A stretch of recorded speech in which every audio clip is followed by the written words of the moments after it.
Saran info penting yang lagi panas. Ya. Seperti biasa bersama saya Tiki Rahman. Dan saya Alvin Maulana. Kita kali ini lagi ada di kantor, tapi luar biasanya kita juga akan membahas DPHCHT lagi Dengan Kepala Bagian Perekonomian Bapak Cahyo Dwi Setianta. Selamat datang Bapak. Selamat siang Mbak, selamat siang Mas. Sehat Bapak, semangat. Alhamdulillah sehat. Ya, jangan bosan ya Sobat Bersinar untuk memantau atau melihat konten YouTube kita yang berbau bea dan cukai, karena memang saat ini kita sedang bekerja sama ya Pak ya dengan Kementerian Bea dan Cukai. yang pastinya semuanya adalah demi terkaitnya dengan gempur rokok ilegal ya. Betul sekali. Program pemerintah yang ingin menyelamatkan cukai-cukai hasil tembakau biar supaya terserap di APBN. Ya, apalagi di kecamatan-kecamatan di Kabupaten Klaten juga penghasil tembakau terbesar juga ya Pak. Iya, betul. Oke, Langsung saja. Ya, karena Kita sudah ada bertanya. Bapak di sini, mendingan kita menggali langsung kepada Pak Cahyo. Monggo silahkan. Iya. Pak, bagaimana nih Pak pengalokasiannya, terutama untuk dana ya, bagi hasil ini yang berada di kecamatan? Ya, jadi gini Mbak, itu dana DPHCHT itu kan program pusat tapi dibantukan ke provinsi kemudian sampai ke kabupaten. Itu mekanismenya mekanisme APBD tapi dengan aturan khusus yang dibuat oleh Kementerian Keuangan. Itu kemudian untuk alokasinya itu berdasarkan PMK 206 tahun 2020 yang pelaksanaan di tahun 2021 itu. Nah, peruntukannya memang bermacam-macam. Itu diantaranya untuk peningkatan kesejahteraan petani, kemudian untuk bantuan langsung masyarakat, kemudian untuk pemberantasan istilahnya penegakan hukum ya, penegakan hukum ini diantaranya ya untuk pemberantasan cukai ilegal, kemudian juga untuk sektor kesehatan. Nah itu sesuai dengan PMK 206 itu memang ada prosentase peruntukannya, yaitu untuk peningkatan kesejahteraan petani itu alokasinya 50% sendiri. Ya, 50% ini PMK 206 memang beda dengan PMK sebelumnya. Karena PMK 206 itu terbit di akhir tahun 2020 sehingga bulannya sekitar bulan Desember. Pada saat itu kan kita mulai bahkan sampai sekarang ya kita masih menghadapi pandemi COVID. Syukur alhamdulillah Klaten sekarang sudah turun ke level 3 sehingga kita bisa berkumpul di sini walaupun masih menggunakan protokol COVID ya, protokol COVID. Ya, kita masih menggunakan masker tapi sudah agak longgar dibandingkan waktu kemarin masih di level 4 gitu. Nah, dari situ itu dari 50% yang tadi saya bilang itu 35% peruntukannya diantaranya untuk bantuan langsung tunai. Nah, karena dananya itu berasal dari cukai tembakau itu kebetulan Klaten itu daerah penghasil tembakau juga daerah penghasil cukai. Itu jadi dua komponen itu ada di Kabupaten Klaten. Tidak setiap kabupaten kota ada. Nah, ada yang cuma penghasil cukai, ada yang penghasil tembakau, tapi kalau Klaten dua-duanya ada. Komplit ya Pak ya? Komplit ya. Kemudian tadi kembali yang kaitannya dengan PMK 206. Ini kan dalam nuansanya nuansa pandemi COVID. Nah, itu kemudian ada bantuan langsung tunai. Tahun-tahun sebelumnya belum pernah ada. Jadi BLT untuk DPHCHT itu baru tahun ini ada. Itu alokasinya 35% sendiri. 35% dan itu peruntukannya itu diantara ada dua hal yang bisa diakomodir dari BLT DPHCHT. Yang pertama adalah buruh tani tembakau, yang kedua buruh pabrik rokok. Itu yang sampai sekarang kita masih berproses gitu. Ya gitu Mbak, Mas. Nah, sekarang begini Mbak, karena dua syarat komponen tadi ya Mbak dari Kabupaten Klaten ternyata memenuhi. Kita mempunyai produk pertanian tembakau Ya, dan juga kita juga menghasilkan cukai ya. ya. Dari situ kan berarti Biro Ekonomi itu khususnya untuk kabupaten itu berperan di mananya untuk dana DBHCHT-nya itu Pak? Ya, jadi ini kan terkait dengan produksi tembakau ya. Iya. Produksi tembakau itu untuk petani Klaten. Ini termasuk salah satu produk unggulan untuk di sektor pertanian. Iya. Sektor pertanian. Walaupun sebenarnya memang di tiap kecamatan ada untuk tanaman tembakau dari 26 kecamatan itu kita ada. Tapi untuk daerah sentra tembakau itu memang tidak setiap kecamatan menjadi daerah sentra. Jadi ya cuma sekitar 12-14 kecamatan lah itu yang produksinya banyak. Dan itu memang menjadi komoditas andalan ya yang di daerah sentra tembakau itu. Karena memang kalau pas musimnya memungkinkan itu produksi tembakau itu akan memperoleh kualitas yang sangat baik. Ya, jadi produksinya baik, kualitasnya baik, berarti di situ harganya juga akan mahal. Berarti dari situ kan pendapatan petani juga akan tinggi. Itu yang kaitannya dengan produksi tembakau. Kemudian kalau yang kaitannya cukai itu di kita ada 3 pabrik rokok. Dan itu juga memberikan kontribusi cukai terhadap pemerintah yang lumayan besar. Gitu ya. Akhirnya sebagian akan kembali ke kabupaten. Gitu. Jadi keuntungan kita di situ. Ya,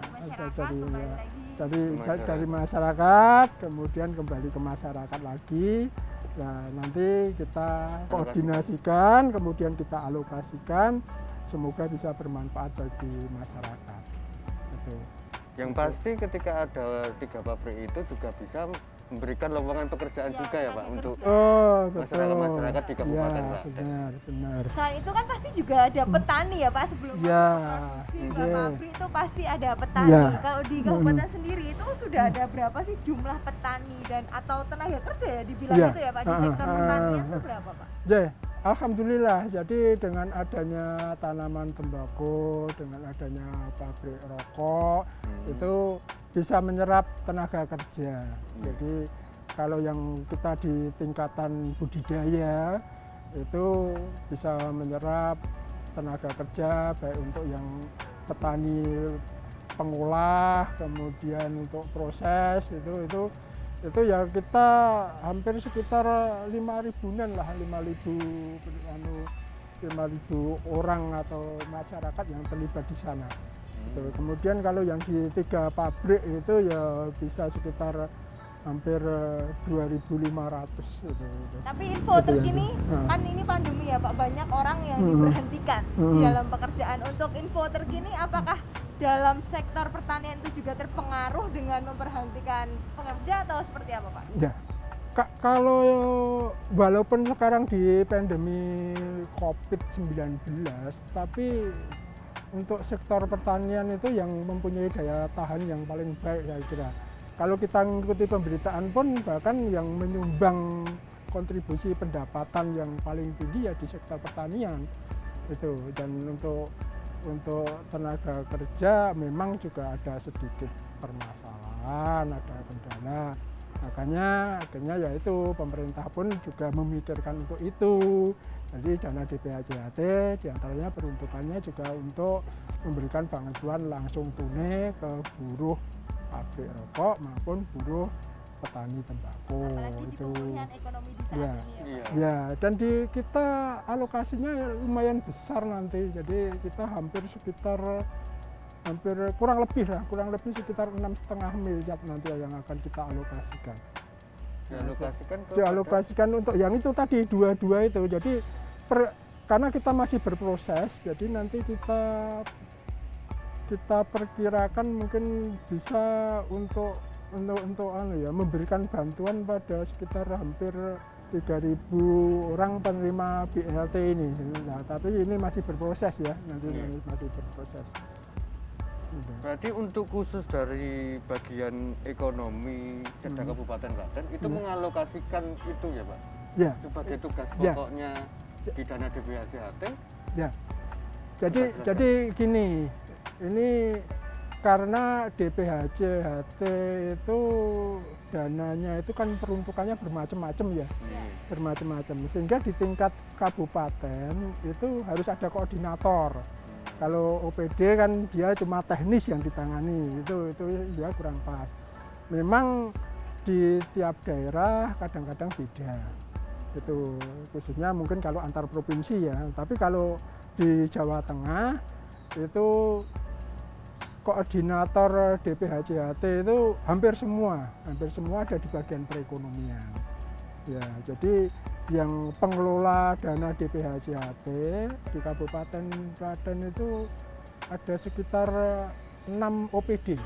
Ya, diantaranya ya perekonomian, kemudian Kominfo, Dinas Pertanian jelas karena kaitannya budidayanya, Kominfo tadi kaitannya dengan sosialisasi untuk pemberantasan cukai ilegal, kemudian pamflet-pamflet, kemudian untuk penegakan perdanon juga Satpol PP, kemudian untuk pemberdayaan masyarakatnya dinas perdagangan dan koperasi termasuk dengan dinas perindustrian dan transmigrasi itu. Nah kemudian untuk penegakan hukum itu ada 3 OPD yang di kabupaten ini yang kita libatkan selain yang dari Bea Cukai ya, Bea Cukai Solo itu. Jadi yang kita libatkan itu diantaranya ya Kominfo sendiri, kemudian bagian hukum dan di dinas perdagangan koperasi usaha kecil mikro itu 3 OPD yang untuk selama ini kan berarti perekonomian menjadi koordinator di Kabupaten Betul, Klaten ya Pak betul, ya. ya. Bagaimana untuk jalannya DPHJHT di Kabupaten Klaten ini dalam koordinator perekonomian Pak? Ya syukur alhamdulillah. Jadi koordinasi kita baik. Ya kalau ada sesuatu yang perlu kita bicarakan bersama, kita ngumpul, semua saling semua saling kontribusi untuk memberikan usulan, memberikan masukan-masukan. Tapi nanti setelah kita sepakati bersama, kita putuskan ya kita jalan. Itu yang terjadi di kita. Itu termasuk ya tidak menutup kemungkinan. Jadi dari tahun ke tahun itu dalam pelaksanaan kegiatan itu kita juga masih ada silpa ya, sisa anggaran. Itu pun juga kita komunikasikan gitu. Jadi kalau ada silpa segini, taruh umpamanya yang kayak tahun ini hampir sekitar 3 miliaran kita silpanya, itu silpa yang tahun kemarin itu kita juga kita bicarakan bersama, kita bagi itu. Akhirnya semua juga bisa menerima, sehingga setelah sampai di tim anggaran pun juga tidak perlu pembahasan yang lebih detail lagi ya, karena kita sudah sepakat ya. Ibaratnya ya sampai di sana ya tinggal ketok palu lah gitu. Dan Klaten memperoleh penghargaan kaitannya dengan pelaporan tertib dari Bea Cukai. Itu ya baru diadakan di tahun pertama dan Klaten yang memperoleh penghargaan itu. Penghargaan tertertib untuk pelaporan ya, pelaporan di antaranya itu. Di antaranya adalah rokok ilegal ya. Tertib itu. Ya, semoga nanti di tahun 2021 ya status itu bisa kita pertahankan. Semoga ya. Berarti masyarakat sebenarnya juga cukup kooperatif ya untuk misalkan ada mengenai ada kasus hukum ternyata oh ini rokok tidak ada cukainya dan lain-lain langsung dilaporkan. Berarti kan sudah smart, apalagi Klaten sudah smart city, apalagi orang-orangnya ya Pak smart people juga. Ya itu. Tidak cuma kotanya tapi juga orang-orangnya. Oke Pak, untuk alokasi kita tadi sudah menyinggung tentang alokasi anggaran. Nah berdasarkan data yang sudah kita terima bahwa alokasi DPHJHT untuk Kabupaten Klaten di tahun anggaran berkisar 15 M. Nah di situ kan 15 M tadi sudah dengan jelaskan bahwa ini segini dan sesuai dengan aturan kan Pak. Nah di situ kan sebagai bagian ekonomi peran untuk menjaga atau mengawasi atau bagaimana? Ya, seperti tadi Mas Alvin sampaikan, memang demikian adanya. Untuk Kabupaten Klaten sebagai daerah penghasil tembakau, daerah penghasil penerima cukai tembakau, itu kita tiap tahun memperoleh dana DPHJHT dari Provinsi Jawa Tengah dengan perhitungan-hitungan yang sangat detail ya, memang kriterianya banyak itu. Saya pernah mengikuti di sana. Itu kita kisarannya hampir sekitar ya 15 M itu ya, kurang lebihnya. Gitu. Biasanya di atas 15, tapi untuk tahun ini memang di bawah 15. Di bawah 15 ya. Kemudian kita bagian perekonomian selaku koordinator DPHJHT itu kita mengalokasikan anggaran itu 100% kepada OPD yang pengelola, itu mendasari ya aturan yang sudah ditetapkan dari pusat. Kalau yang tahun 2020 dengan PMK 206 itu. Jadi itu memang persyaratan yang harus kita penuhi. Karena kalau kita mengalokasikan anggaran tidak sesuai dengan PMK, itu nanti pada saat des di tingkat provinsi juga menjadi temuan. Menjadi temuan, apalagi di tingkat pusat. Apa yang kamu alokasikan, yang kamu biayai dari ini tidak boleh dari anggaran DPHJHT. Akhirnya itu menjadi beban APBD kabupaten. Oh iya. Cukup ketat ya berarti ya Titi ya untuk mengalokasikan, karena memang ini adalah sebenarnya dana yang untuk masyarakat juga ya Pak. Pastinya itu juga ada dasarnya ya Pak, tidak asal menggunakan. Nah, boleh dijelaskan Pak bagaimana sih dasar penggunaan dana DPHJHT ini Pak? Jadi memang seperti tadi kami sampaikan bahwa tahun 2021 ini terkait dengan pengelolaan dana DPHJHT itu kan kita mengajunya PMK 206. PMK 206 ini ada hal yang baru dan kami juga harus berhati-hati pada saat kita mengalokasikan anggaran itu. Yang jelas yang perubahannya sangat drastis itu yang pertama kaitannya dengan penegakan hukum. Penegakan hukum itu porsinya 25% sendiri gitu. Sementara 25% itu kalau anggaran kita ya hampir, baru tadinya kita itu cuma 300, sekarang mungkin hampir sekitar 3 miliar gitu. Mungkin lebih kisarannya sekitar 3 miliar gitu. Nah, kenapa kok begitu besarnya alokasi untuk penegakan hukum? Itu karena memang untuk cukai rokok itu kan ibaratnya, kalau kita ibaratkan ya perusahaan rokok itu milik swasta tapi kayak BUMN. Itu. Jadi perusahaan rokok swasta tapi punya kewajiban untuk membayar ke negara. Itu ada pemasukan ke negara yang berupa cukai. Nah, itu juga lumayan besar ya yang untuk yang akhirnya nanti didiskusikan itu. Nah, karena dari cukai itu nominalnya besar, makanya porsi untuk penegakan hukum, untuk pemberantasan cukai ilegal itu sangat digalakkan itu supaya pemasukan negara tidak hilang, tidak banyak terjadinya penyelewengan. Kemudian tujuan DPHJHT tentu saja untuk meningkatkan kesejahteraan petani. Itu sehingga arahan dari kegiatan ini yang dilaksanakan di masing-masing OPD ini juga berpihak pada masyarakat, khususnya masyarakat tani atau mungkin juga pegawai pabrik rokok itu diantaranya itu untuk kalau untuk yang pertanian, untuk pembelian pupuk, untuk alat pengolah lahan itu kayak kultivator untuk pengolah lahan, untuk pembelian bibit yang baik itu yang sektor pertanian. Kemudian yang di sektor perdagangan ini ya mengadakan pelatihan pada para petani tembakau, kemudian buruh pabrik rokok itu supaya mempunyai keahlian yang bertambah atau lebih. Itu kemudian di sektor kesehatan ya, karena memang ya tidak bisa dipungkiri bahwa yang kaitannya dengan rokok itu kan di satu sisi memberikan kontribusi pendapatan pada negara, tapi di sisi lain juga ada ya berefek pada kesehatan. Makanya untuk pemihakan kepada sektor kesehatan pun juga ada. Nah di kita itu diantaranya untuk membangun puskesmas, itu ada beberapa unit yang tiap tahun selalu kita alokasikan untuk itu. Termasuk juga untuk pembelian mobil ambulan itu yang untuk matur ibu itu anggarannya ya juga dari DPHJAT ya ambulan matur ibu itu. Semua itu dari masyarakat, kembali ke masyarakat dan tentunya gempur rokok ilegal. Oke Bapak, sebagai bagian dari ekonomi Seda Kabupaten Klaten, nah apa harapan Bapak yang terbesar nih sebagai pengelola dana DPHJAT? Harapan Bapak terbesar gimana?